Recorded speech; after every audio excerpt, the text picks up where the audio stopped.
Hello everyone, welcome back to my channel. कैसे हैं आप सब? आई होप आप सब ठीक होंगे। एंड इस वीडियो में हम बात करने वाले हैं क्लास ट्वेल्थ की पॉलिटिकल साइंस में जो भी आपका सिलेबस है उसके बारे में हम यहाँ पर डिस्कशन करने वाले हैं। तो यहाँ पर प्रॉपरली आपको मैं सारे के सारे सिलेबस के बारे में बता दूंगी, पॉलिटिकल साइंस के सिलेबस के बारे में एंड 2025 एंड 2026 के सेशन के लिए, क्लास ट्वेल्थ के लिए। फटाफट से सिलेबस की बात कर लेते हैं। तो यहाँ पर 11th का दे रखा है सिलेबस, ठीक है। एंड नेक्स्ट आगे हमें क्या दिखता है कि 12th क्लास का जो सिलेबस है वो भी गिवन है, ठीक है। ये रहा 12th क्लास का सिलेबस, प्रॉपर सिलेबस। तो सारे चैप्टर्स के बारे में यहाँ पर बात करते हैं और मैं आपको ये भी बताऊंगी कि मैं कैसे डील करने वाली हूँ इन सारे चैप्टर्स के साथ। यानी कि मैं आपको प्रॉपरली सिस्टमेटिक तरीके से वीडियोस प्रोवाइड करूँगी एंड उन वीडियोस के थ्रू आपका जो पूरा का पूरा चैप्टर है वो बिल्कुल क्लियर हो जाने वाला है। एंड आप भी 90+ स्कोर जो है वो अब लाने वाले हैं अपने बोर्ड एग्ज़ाम में, ठीक है। अगर आप इस वीडियो को बहुत ही ध्यान से देख लेते हैं एंड आने वाले जितने भी वीडियोस हैं उनको भी ध्यान से देख लेते हैं तो ठीक है। साथ ही साथ मेरे टेलीग्राम चैनल को भी आपको ज्वाइन कर लेना है, जो कि जिसका लिंक आपको डिस्क्रिप्शन बॉक्स में मिल जाएगा। पहले की जो वीडियोस थी वो सिस्टमेटिक तरीके से नहीं डाली गई है, इस वजह से ये जो सेशन है 2025 और 2026 के सेशन के लिए बिल्कुल के फ्री क्लासेस होने वाली हैं, जिसमें प्रॉपरली सारी की सारी वीडियोस डाली जाएंगी हर एक चैप्टर की जो भी आपके सिलेबस में है। और साथ ही साथ जो भी आंसर राइटिंग है कि आपको कैसे आंसर्स को फ्रेम करना है वो भी मैं आपको बताऊंगी, एमसीक्यूज को कैसे डील करना है वो भी बताऊंगी। एंड जो पैटर्न होता है, जो भी पैटर्न सीबीएसई फॉलो करता है उसके बारे में भी मैं आपको बताने वाली हूँ। एंड लास्ट टाइम जो आंसर शीट्स हैं टॉपर्स के आंसर शीट का एनालिसिस करके भी आपको बताने वाली हूँ, ठीक है। आपको जुड़े रहना है और इस वीडियो में हम सिलेबस की बात करेंगे। तो सबसे पहले हमें देखने को मिलता है यहाँ पर end of bipolarity. Last time भी यहीं से जो ये बुक थी ना, देखो दो बुक्स होती है। पहली बात तो पॉलिटिकल साइंस में दो बुक्स होती हैं। आई होप आपको इतना तो पता होगा क्योंकि 2 महीने ऑलरेडी हो चुके हैं क्लास ट्वेल्थ को शुरू हुए। यहाँ पर एक होती है कॉन्टेम्प्रेरी वर्ल्ड पॉलिटिक्स इसको हम बोल देते हैं, ठीक है, वर्ल्ड पॉलिटिक्स। एंड दूसरी हमारे पास होती है इंडियन पॉलिटिक्स, ठीक है। अब world politics and Indian politics में कितने चैप्टर है यहाँ पर हमें दे रखे हैं। वर्ल्ड पॉलिटिक्स में टोटल 7 चैप्टर्स हैं एंड लास्ट टाइम भी इतने ही चैप्टर्स थे, मतलब 2024 एंड 5 का जो सेशन था उसमें भी सेम इतने ही चैप्टर्स थे, ठीक है। End of bipolarity first chapter आपका यहाँ पर कट है, ठीक है। फर्स्ट कौन सा है? कोल्ड वॉर एरा वाला, वो वाला चैप्टर आपका कट है। एंड ऑफ बाइपोलैरिटी सेकेंड वाले चैप्टर से शुरू है, बट फिर भी कोल्ड वॉर के बारे में आपको थोड़ा सा इसमें जानकारी होनी चाहिए, ठीक है। सेकेंड वाले चैप्टर की बात करें that is contemporary centres of power. पहले इसको अल्टरनेटिव सेंटर्स ऑफ पावर भी बोला जाता था इस चैप्टर को, लेकिन अब इसको कॉन्टेम्प्रेरी सेंटर्स ऑफ पावर बोला जाता है। Third chapter is contemporary south Asia, जिसमें आपको साउथ एशिया के जो कंट्रीज़ हैं उनके बारे में पूरा डिटेल्ड एक्सप्लेनेशन की गई है। फिर आता है हमारे पास इंटरनेशनल ऑर्गेनाइजेशन जैसे कि WHO हो गया, UNO हो गया, ठीक है। इन सारी चीज़ों के बारे में गिवन है। फिर नेक्स्ट है security in the contemporary world, इसमें सिक्योरिटी के बारे में ही बताया गया है बेसिकली। सिक्स चैप्टर आपके पास एनवायरमेंट एंड नेचुरल रिसोर्सेज वाला आ जाता है। एंड लास्ट चैप्टर जो आ जाता है दैट इज ग्लोबलाइजेशन, ठीक है। तो लास्ट टाइम भी सेम ही सिलेबस था कॉन्टेम्प्रेरी वर्ल्ड पॉलिटिक्स का और इस बार भी बिल्कुल सेम ही है, ठीक है। एंड ये जो है कितने कितने नंबर के होने वाले हैं ये भी देख लेते हैं। तो जैसे एंड ऑफ बाइपोलैरिटी दे रखा है 6 मार्क्स का, ठीक है। तो ये 6 मार्क्स ये सारे चैप्टर्स बहुत इंपॉर्टेंट है। बस ये ग्लोबलाइजेशन 4 नंबर का दे रखा है क्योंकि ग्लोबलाइजेशन से 4 नंबर का क्वेश्चन ही पूछा जाता है बेसिकली। 4 नंबर का क्वेश्चन ग्लोबलाइजेशन से डायरेक्टली पूछ लिया जाता है, ठीक है। लेकिन ये सारे के सारे चैप्टर्स ही बहुत ज़्यादा इंपॉर्टेंट है और स्टार्टिंग से ही आपको इनका जो अंदर का कंटेंट है ना बुक का वो भी आपको पता होना चाहिए और एनसीईआरटी को ही प्रेफर करना है, ठीक है। कोई भी एक्स्ट्रा बुक जो है उसको मतलब दूसरी प्रेफरेंस एक्स्ट्रा बुक्स को दे सकते हैं, लेकिन जो फर्स्ट प्रेफरेंस होगी दैट इज़ एनसीईआरटी, ठीक है। एनसीईआरटी पर आपका मेन फोकस होना चाहिए, ठीक है। नेक्स्ट आती है हमारे पास इंडियन पॉलिटिक्स। इंडियन पॉलिटिक्स की बात करें तो सबसे पहला जो चैप्टर है that is challenges of nation building, last time भी था। Era of one party dominance, यानी कि यहाँ पर हम बात करते हैं इंडियन नेशनल कांग्रेस के बारे में, ठीक है, कांग्रेस के बारे में यहाँ पर बेसिकली बात किया गया है। और फिर आता है हमारे पास पॉलिटिक्स ऑफ प्लान डेवलपमेंट, जिसमें डेवलपमेंट के बारे में आपको थोड़ा सा बताया जाएगा, ठीक है। और साथ ही साथ आपको जो है जो जो प्लानिंग वगैरह, प्लानिंग कमीशन जो है, नीति आयोग जो है, इनके बारे में भी आपको इसमें चैप्टर में बताया जाएगा। फिर आता है इंडियाज एक्सटर्नल रिलेशन, जिसमें हम इंडिया की जो एक्सटर्नल रिलेशंस है, यानी कि दूसरी कंट्रीज़ के साथ जो रिलेशंस है उसके बारे में देखेंगे। कुछ एक आधी पॉलिसीज़ भी इसमें हम देखने वाले हैं, और इसकी जो न्यूक्लियर कैपेसिटी है इंडिया की, उसके बारे में भी देखने वाले, मतलब न्यूक्लियर जो पॉलिसी है, न्यूक्लियर पॉलिसी, उसके बारे में भी हम इसमें चैप्टर में देखते हैं। नेक्स्ट हमारे पास फिफ्थ चैप्टर आता है challenges to and restoration of Congress system, ठीक है। इसमें भी हम कांग्रेस के बारे में समझेंगे, ठीक है, क्योंकि हम क्या देखते हैं कि कांग्रेस जो है वो पहले पहले के टाइम पे कांग्रेस का ही डोमिनेंस था, लेकिन धीरे धीरे करके आज के टाइम पर अगर हम देखते हैं आज की डेट में, तो कांग्रेस तो बिल्कुल मतलब अ, बहुत ही जो पहले के टाइम में जो डोमिनेंस था ना, आज के टाइम में वो डोमिनेंस हमें कांग्रेस का नहीं देखने को मिलता है। तो ये चीज़ जो है वो इस वाले चैप्टर में बताई गई है, ठीक है। And era of one party dominance में बताई गई है, मतलब यहाँ पर तो उसके डोमिनेंस के बारे में बताया जाएगा, एंड इधर जो है बताया जाएगा कि किस तरीके से उसने चैलेंजेस फेस किए। Six chapter is crisis of democratic order. Crisis of democratic order के बाद जो नेक्स्ट चैप्टर है that is regional aspirations, and last one is recent development in Indian politics. ये बहुत इंपॉर्टेंट चैप्टर है, तो इस पर स्पेशली ध्यान देना है। हालांकि उससे पहले हमें ये सारे चैप्टर्स जो हैं स्टार्टिंग वाले वो कंप्लीट करने हैं, ठीक है। तो टोटल कितने चैप्टर्स हैं हमारे पास? 7 ये चैप्टर हो गए एंड 8 ये चैप्टर हो गए, यानी कि टोटल हमारे पास आ जाते हैं 15 चैप्टर्स, ठीक है। तो हमारी अप्रोच क्या रहेगी कि देखिए पहले तो इसकी एक बार मार्किंग स्कीम के बारे में बात करते हैं। जैसे 6 नंबर का है, ठीक है, यहाँ से 6 नंबर का क्वेश्चन भी पूछा जा सकता है, 4+2 का भी पूछा जा सकता है, ऐसे भी क्वेश्चन पूछा जा सकता है, ठीक है। फिर era of one party dominance 4 number का है, ये 2 नंबर का है, यहाँ से बेसिकली कम ही पूछा जाता है, छोटा सा ही चैप्टर है क्योंकि आगे का इसमें कट कर दिया है। फिर इंडियाज एक्सटर्नल रिलेशन और ये है 4 नंबर का, और क्राइसिस ऑफ डेमोक्रेटिक ऑर्डर भी 4 नंबर का, रीजनल एस्पिरेशन 6 का, और ये बहुत इंपॉर्टेंट है, दैट इज़ 8 नंबर का, ये पूरा का पूरा इसकी मार्किंग स्कीम है, ठीक है। और दोनों ही बुक्स इक्वली इंपॉर्टेंट है, क्योंकि ये भी 40 मार्क्स की आने वाली है एंड ये वाली भी 40 मार्क्स की आने वाली है, इसलिए दोनों ही इंपॉर्टेंट है।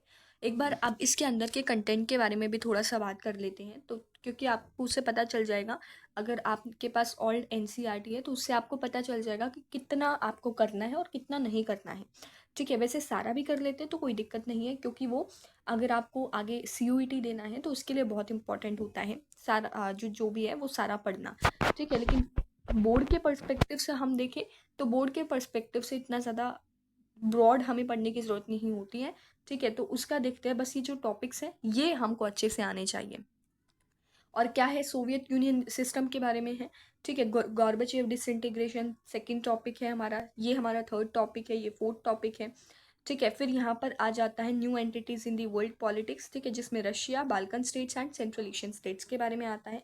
फिर इंडिया के रिलेशन रशिया के साथ आ जाते हैं, ठीक है। अब यहाँ पर है ना थोड़ा सा ब्रॉड, मतलब एक्स्ट्रा में क्या पढ़ने की ज़रूरत है, बाल्कन स्टेट्स के बारे में पढ़ने की ज़रूरत है, ठीक है। हालांकि इतने ज़्यादा क्वेश्चंस नहीं पूछे जाते हैं, बट क्योंकि ये एक्स्ट्रा टॉपिक्स में दे रखा है इसलिए हमको पढ़ने की ज़रूरत है, ठीक है।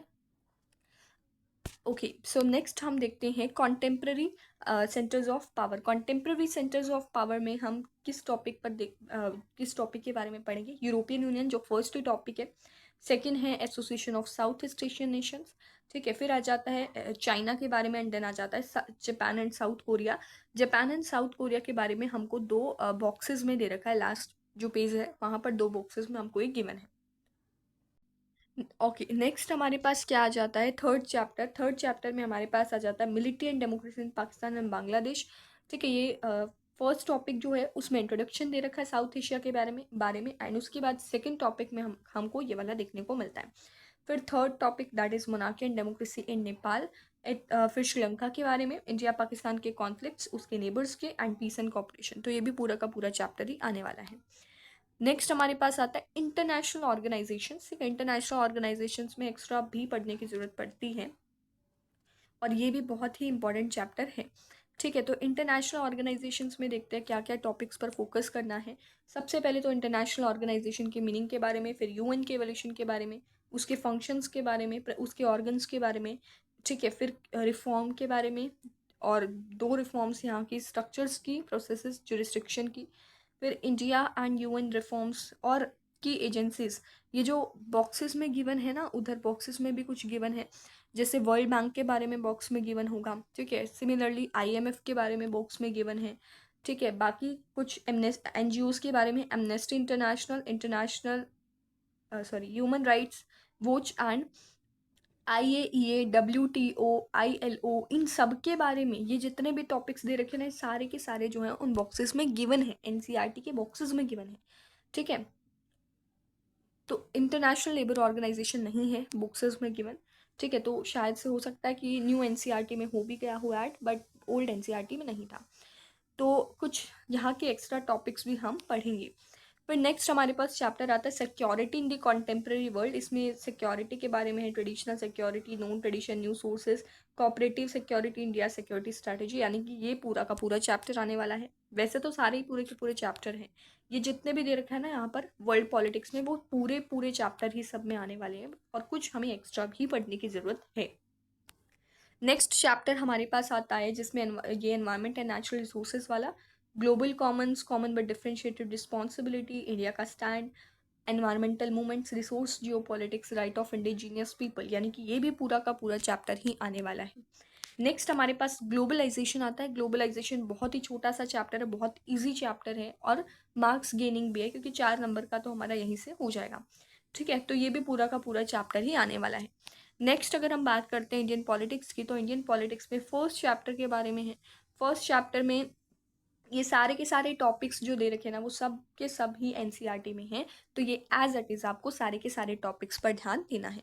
नेक्स्ट हमारे पास आता है, और कोई भी एक्स्ट्रा टॉपिक इसमें इंक्लूडेड नहीं है, era of one party dominance में भी ये पूरे के बारे में ही है, मतलब ये पूरा चैप्टर है। जैसे challenge of building democracy, Congress का डोमिनेंस फर्स्ट इलेक्शन में, कांग्रेस के डोमिनेंस का nature, Congress as a social and ideological coalition, tolerance and management of factions, emergence of opposition parties.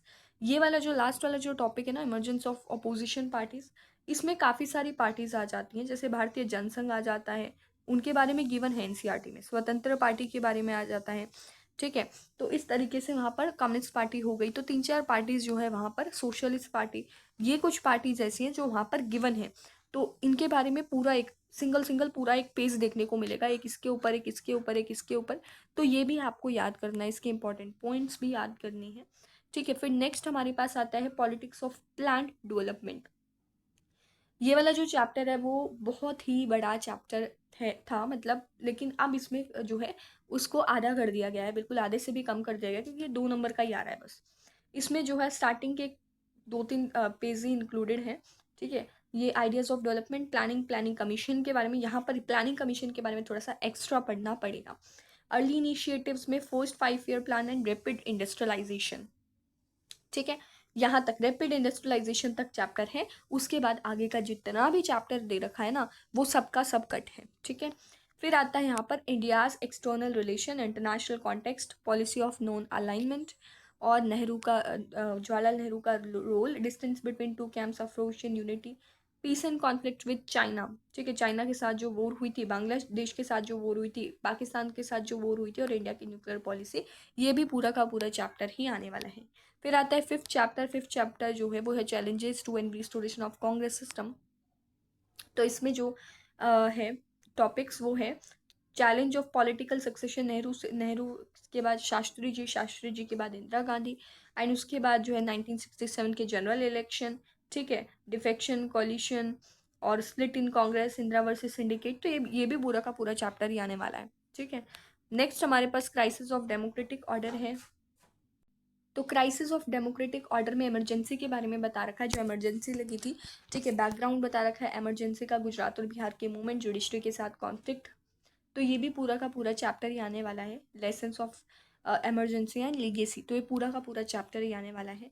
Regional aspirations की बात करें तो ये भी पूरा का पूरा ही चैप्टर आने वाला है, ठीक है। इसमें जितने भी टॉपिक्स हैं वो सारे के सारे एनसीईआरटी में कवर्ड हैं, ये सारा ही चैप्टर आने वाला है।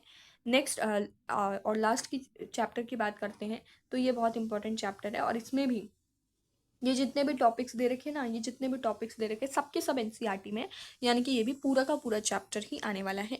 बस कट जो है, थोड़ा सा पार्ट जो कट है वो सेकंड वाले चैप्टर में है। ये जो इंडियन पॉलिटिक्स का सेकंड वाला जो चैप्टर है, पॉलिटिक्स ऑफ प्लान डेवलपमेंट, सिर्फ उसमें कट है, बाकी सब आने वाला है। ठीक है, अब यहाँ पर मैं आपको बताती हूँ कि किस तरीके से हम ये सारे के सारे चैप्टर्स को कंप्लीट करेंगे। ठीक है, टोटल हमारे पास 15 चैप्टर्स हैं। तो हमारी अप्रोच ये रहेगी कि नवंबर तक हमारा जो सिलेबस है वो बिल्कुल कंप्लीट हो जाए। ठीक है, और उससे पहले अक्टूबर तक, सितंबर से पहले, क्योंकि सितंबर में हाफ ईयरली एग्ज़ाम्स होते हैं, तो उससे पहले भी हम आधे से ज़्यादा चैप्टर्स जो हैं उसको पूरा करने की अप्रोच रखेंगे। अब हमारे पास जो है वो जून का टाइम है और मैं डेली, ठीक है, अब मेरे पास जितना भी टाइम बचा है तो मैं डेली एक एक चैप्टर की वीडियोस डालूंगी। ठीक है, तो डेली नहीं तो 2 दिन में एक बार मिल जाएगी, 2-3 दिन में एक बार एक चैप्टर की वीडियो मिल जाएगी, इस तरीके से आपको मिल जाएंगे।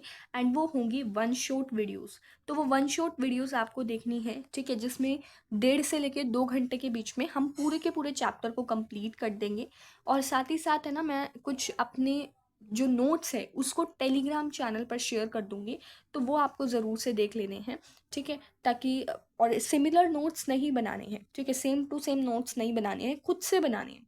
ठीक है, अगर आपको लगता है कि आप नोट से नहीं कर पाओगे और आपको एनसीईआरटी से ही पढ़ना है हर बार, क्योंकि मेरे साथ मैं ऐसा करती थी कि मेरे को लगता था कि जब भी पढूं तो मैं बुक से ही पढूं, तो हर बार मैं बुक से ही पढ़ती थी और लास्ट टाइम पे भी मैंने बुक से ही पढ़ा था। लेकिन नोट्स जो हैं वो बिल्कुल, कहते हैं ना, एंड रिवीजन जो होती है ना, उसके लिए बहुत हेल्पफुल होता है। तो नोट्स आप बनाओगे तो वैसे भी हेल्पफुल ही होने वाला है, कोई वेस्ट हो जाएंगे नहीं। क्योंकि नोट से आपको एक तो ना राइटिंग की प्रैक्टिस हो जाएगी, कि आपको एक तो नोट्स बनाने आ जाएंगे एंड ऊपर से नोट्स बनाते बनाते ना आपको कुछ याद भी हो जाएगा, चैप्टर जो है वो थोड़ा बहुत रिकॉल भी हो जाएगा। तो ये जितने भी चैप्टर्स है ना, जैसे मैं एनसीईआरटी से जिस तरीके से मैं पढ़ाऊंगी, जो भी इंपॉर्टेंट टॉपिक्स बताऊंगी वो सारे के सारे याद कर लेने हैं। और जैसे अगर मैं बात करूँ, जैसे मान लो ये चैलेंजेस ऑफ न्यू नेशन है, तो ये पूरा का पूरा टॉपिक है अपने आप में। ठीक है, ये टॉपिक है और यहाँ पर पूरी की पूरी एक्सप्लेनेशन दे रखी है। तो मैं आपको सजेस्ट करूँगी कि आपको क्या करना है, यहाँ पर पॉइंट्स बना लेने हैं। जैसे 3 चैलेंजेस की बात की गई है, तो यहाँ पर जो है 3 चैलेंजेस के पॉइंट्स आपको बना लेनी है। ठीक है, इस तरीके से हमारा जो आंसर है वो फ्रेम हो जाएगा। कर आंसर लिखना कैसे है, आपको आंसर लिखना कैसे है, स्टार्टिंग में तो आपको क्या करना है, इंट्रोडक्शन देना है। फिर आपका जो है कंटेंट होगा, बॉडी वाला पार्ट होगा, जिसमें जो भी पूछा गया क्वेश्चन में वो लिखोगे। एंड थोड़ा सा 2 लाइन का जो है आपको कंक्लूजन लिख देना है, कंक्लूजन 2 लाइन का लिख देना है। ठीक है, यहाँ से राइटिंग धीरे धीरे करके आएगी। पहले हम चैप्टर्स को जो है पूरा पूरा पढ़ेंगे, चैप्टर्स की एक अंडरस्टैंडिंग बना लेंगे, उसके बाद आंसर जो फ्रेम करना है वो आप सीखेंगे। ठीक है, और हर एक चैप्टर के बाद आपको एक्स्ट्रा बुक के कुछ क्वेश्चंस जो हैं वो आपको पीडीएफ की फॉर्मेट में टेलीग्राम चैनल पर मिल जाएंगे। तो वहाँ से आपको जैसे जैसे एक एक चैप्टर कंप्लीट होता जाए, वैसे वैसे आपको एनसीईआरटी के क्वेश्चन करने हैं। जैसे पहला चैप्टर कंप्लीट होगा तो पहले चैप्टर के बाद आप एनसीईआरटी क्वेश्चंस करोगे, एनसीईआरटी क्वेश्चंस को याद करोगे। ठीक है, वैसे तो चैप्टर समझ लिया तो याद करने की ज़रूरत नहीं पड़ेगी, एक बार रीड करने की ज़रूरत पड़ेगी बस, अगर चैप्टर समझ लिया है तो। ठीक है, उसके बाद आपको क्या करना है, जो एक्स्ट्रा बुक है उसमें से जो मैं आपको क्वेश्चंस भेजूंगी उसको भी एक बार रीड कर लेना है। ठीक है, कुछ एमसीक्यूज़ जो हैं, एमसीक्यूज़ की प्रैक्टिस करनी है। एमसीक्यूज़ की प्रैक्टिस कहाँ कहाँ से करनी है, गूगल से करनी है, एक दो ऊपर की जो वेबसाइट होंगी तो वहाँ से प्रैक्टिस कर लेना। और बाकी मैं आपको कुछ भेजती भी रहूँगी। ठीक है, जो एमसीक्यू मैं भेजूंगी वहाँ से प्रैक्टिस आपको करनी है। तो ऐसे करके एक एक चैप्टर को हम बहुत क्लियरली समझते जाएंगे। ठीक है, और साथ के साथ आपको रिवीजन भी करते चलना है। मैं आपको चैप्टर की प्रॉपर एक्सप्लेनेशन दूंगी। अगर आपने चैप्टर अच्छे से समझ लिया ना, तो फिर आपके लिए मुश्किल नहीं है पॉलिटिकल साइंस में अच्छे मार्क्स स्कोर करना। ठीक है, और आपको आंसर भी फ्रेम करना आना चाहिए। तो इस तरीके से हम नवंबर तक, ठीक है, नवंबर तक हमारा जो सिलेबस है वो कंप्लीट हो जाना चाहिए। नवंबर के बाद हम क्या करेंगे, नवंबर के बाद दिसंबर में, जो पूरा दिसंबर है ना, उसमें आपको एक तो रिवीजन करनी है, पूरी की पूरी रिवीजन करनी है। दिसंबर में, नवंबर दिसंबर में वैसे भी प्री बोर्ड्स शुरू हो जाते हैं, तो अगर हमारा नवंबर तक सिलेबस कंप्लीट हो जाता है तो आप अपने प्री बोर्ड्स को भी बहुत बढ़िया तरीके से हैंडल कर लोगे, ठीक है। तो यहाँ पर तो ये तो वैसे भी रिवीजन का टाइम होगा। अब जो जनवरी वाला टाइम आएगा, वहाँ पर आपको क्या करना है, जनवरी में ही स्टार्ट कर देने हैं आपको सैम्पल पेपर्स लगाने। सैम्पल पेपर्स आपको लगभग 10 सैम्पल पेपर्स लगाने हैं। अब हर एक सैम्पल पेपर जो है उसकी पिक जो है क्लिक करके वो मैं आपको टेलीग्राम चैनल पर भेज दूंगी, और आपको वहाँ से एक एक सैम्पल पेपर को करना है। 3 घंटा देना है अपने आप को, प्रॉपर 3 आवर्स देने हैं, और टाइमर लगा के सेट करना है। और वैसे ही जो क्वेश्चन है, मतलब जो सैम्पल पेपर है उसको अटेम्प्ट करना है, ठीक है। कुछ सैम्पल पेपर्स बोर्ड वाले भी होंगे उसमें, सीबीएसई वाले, जो सीबीएसई की साइट पे जो सैम्पल पेपर सीबीएसई देता है वो वाली सैम्पल पेपर्स भी करने हैं, ठीक है, और वो भी करने हैं जो मैं भेजूंगी। तो लगभग 10 नहीं तो कम से कम 7-8 सैम्पल पेपर्स तो लगाने हैं, बट 10 तो वैसे भी मिनिमम बोला है। तो जनवरी जो है वो पूरा टाइम जो है उसमें आपको सैम्पल पेपर्स लगाने हैं, ठीक है।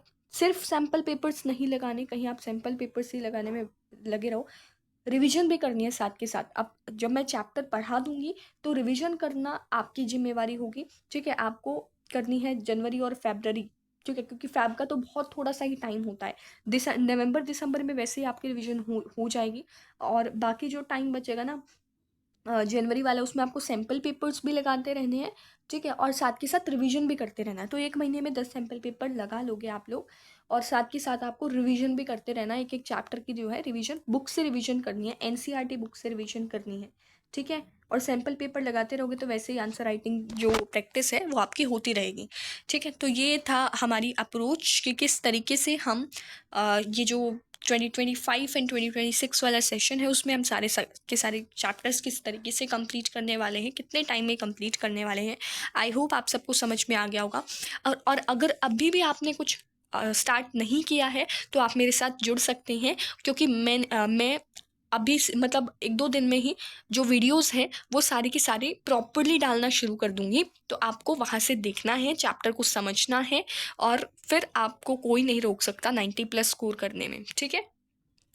सो मिलते हैं अपनी नेक्स्ट वीडियो में, जिसमें मैं आपको चैप्टर 1 कराऊंगी इंडियन पॉलिटिक्स का, ठीक है। इंडियन पॉलिटिक्स का चैप्टर 1 कराऊंगी, चैलेंजेस ऑफ नेशन बिल्डिंग, ठीक है।